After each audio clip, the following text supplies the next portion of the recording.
Seconda corsa, confronto riservato ai gentleman, miglio per 4 anni, ritirato ZBB, Zardoval, Zefanina, Zatoxvik, Zero Giulia, Zosima in prima fila, Zorsi, Zarparlante, Zax Club in seconda, favori per il numero 9 Zax Club, Filippo Monti in sediolo.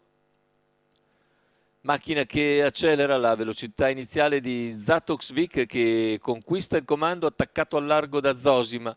Più indietro c'è Zefanina, poi Zero Giulia che si getta di galoppo. Numero 3 Zatoxvik squalificato. Squalifica anche per Numero Zatoxvik. 4 Zero Giulia Sfila squalificato. così Zosima nei confronti di Zefanina. Poi vediamo in terza posizione Zarparlante che precede Zardovald, mentre all'esterno risale gradualmente Zax Club, in coda c'è Zorsi.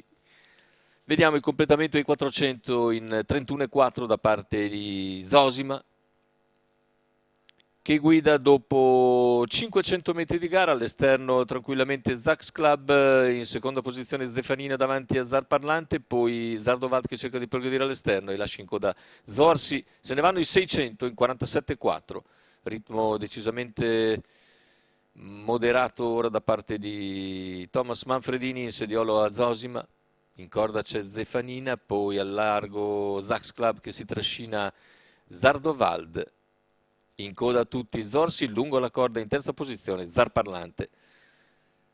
1,3 il passaggio agli 800, 15,6 la frazione con Zosima che continua a guidare su Zefanina. All'esterno c'è Zax Club che si trascina Zardovald, poi anche Zorsi prende la via del largo.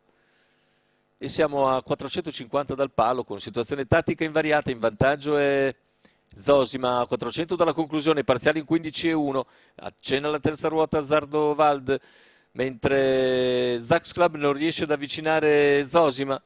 In seconda posizione rimane Zefanina, siamo al completamento della curva finale, ingresso in addirittura d'arrivo con Zosima in evidenza nei confronti di Zefanina e Zax Club, ultimi 100 metri di gara. Lo scatto all'interno di Zefanina che va su Zosima. Finale con Zosima che si riprende comunque e vince su Zefanina. Terzo posto a centropista per Zardovald. 1,17,4, 33 a chiudere. La vittoria per Zosima e Thomas Manfredini. Quota di 5,27 al totalizzatore. Il training del team Marucci Alessandrini. E la vittoria sul palo che non sfugge in percorso di testa Zosima che precede di una incollatura abbondante Zefanina, mentre per il terzo Zardoval ha ragione del resto dei concorrenti. 5-2-1, questo dovrebbe essere l'ordine d'arrivo della seconda corsa Arcoveggio.